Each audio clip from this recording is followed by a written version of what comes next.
அரச சேவையில் ஊழியர்களை நிரந்தரமாக்கும் சுற்று நிரூபம் வெளியீடு.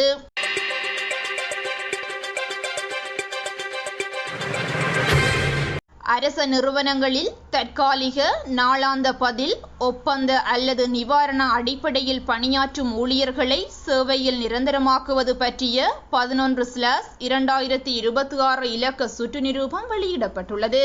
பொது நிர்வாகம், மாகாண சபைகள் மற்றும் உள்ளூராட்சி அமைச்சினால் வெளியிடப்பட்டுள்ள இந்த சுற்று நிரூபம் அனைத்து அமைச்சின் செயலாளர்கள், மாகாண பிரதம செயலாளர்கள், திணைக்கள தலைவர்கள், அரச கூட்டுத்தாபனங்கள் மற்றும் விதிகளுக்கு அமைய அமைக்கப்பட்ட சபைகளின் தலைவர்களுக்கு அனுப்பி வைக்கப்பட்டுள்ளது.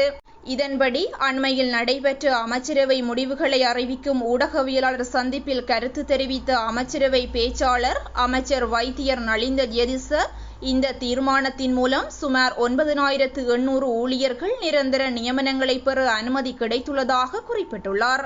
மேலும் 2026 வரவு செலவு திட்ட முன்மொழிவுகளில் அறிவிக்கப்பட்டவாறு தற்போது அரச நிறுவனங்களில் தற்காலிக, பதில், ஒப்பந்த அல்லது நிவாரண அடிப்படையில் பணியாற்றும் ஊழியர்கள் இதன் கீழ் உள்வாங்கப்பட உள்ளனர்.